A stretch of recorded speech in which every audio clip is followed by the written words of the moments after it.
Hi, everyone, and welcome to Die Hard Sooner Report. It is Thursday. It's March Madness. Hope you got your brackets ready to go, and hope you get a chance to get a day off or two that you can watch a lot of basketball. Sooners play on Friday at 11:40 Central Time against Ole Miss. Well, I had one of our members reach out to me and ask me to talk about what's going on the defensive side of the ball in recruiting. And this is interesting because you've had two DBs, one Dorian Green-Warren, that's a 4-star, and another in Jalen Huff, that's a 3-star, that were committed under Kerry Cooks that have now decommitted and are looking to go elsewhere. It's nothing against Kerry Cooks, but there's just a different idea about what Oklahoma wants in some of their defensive players, especially in the secondary.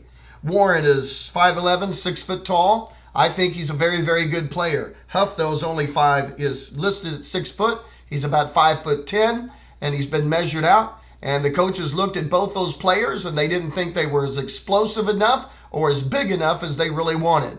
And so they slow played both of them. I mean, Dorian Green-Warren's qualified for the opening.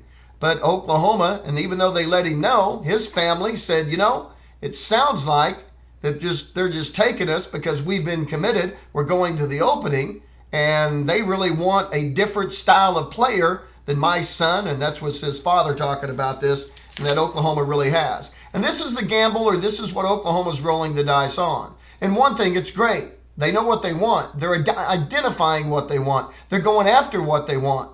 They want 6'1", 6'2", 6'3" corners. They want bigger corners to battle at the line of scrimmage. And that's a big deal with the DBs now. You're going to see Oklahoma playing press coverage, or you should. They're going to use their hands. They're going to try to keep receivers from getting off the line of scrimmage. They're going to compete. They're going to turn and run. And they're going to try to be sure tacklers. They feel if they tackle, they're going to be able to stay on the field. They get a chance to strip the ball, and they'll be better there. So in recruiting, they're not going after smaller DBs. I don't think Jaden Davis, who came in New Wave 19, would have been recruited by this group. Now, they're glad they have him, and he looks like he's a good player. Once they do have him, they'll work with him. But I don't think they would have recruited him. I don't think they would have recruited Buki either as a DB. That's, from what I'm listening, from what I'm hearing from those guys, they're going after a different cat now, a different guy, a bigger guy. And that's why those two guys have been decommitted. They kind of backed off on both players. They were honest with both players. Both players decided, you know what, this is not really a school that really wants what I do. I'm going to look at a different direction.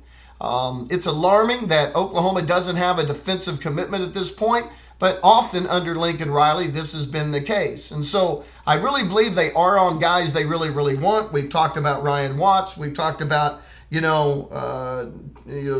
of these guys at Oklahoma, Elijah Ricks, and some of these guys that Oklahoma's recruiting at this point, Dwight McLaughlin, Keely Ringo. And this is really at all positions. They're looking for a more ready-made linebacker that comes in at 6'3", 225, and is ready to play. They can build up in this defense. They can really run. They're looking for that kind of guy. They're looking for a defensive lineman that has some quick twitch to him that can really run. And so the kind of film they get on these guys is really, really important moving forward. So they're after a different athlete on the defensive side of the ball. They're after the most athletic athletes with size and speed they can possibly get. And that's at all positions, but especially in the secondary, that's not a bad thing, but they have to hit on the guys that they want, and they have to sign the guys that they want, and that's going to be the key moving forward. Just because they don't have anybody signed yet on the defensive side of the ball is not necessarily a big deal at this point, but after the spring game when they bring in so many guys for visits, Oklahoma needs to really hit on some of the top defensive targets that they're recruiting. Thanks for listening to Die Hard Sooner Report. I hope you're having a great Thursday. Spread the word about DSR to all your Sooner family and friends out there. God bless. Have a great day, and Boomer Sooner, everybody.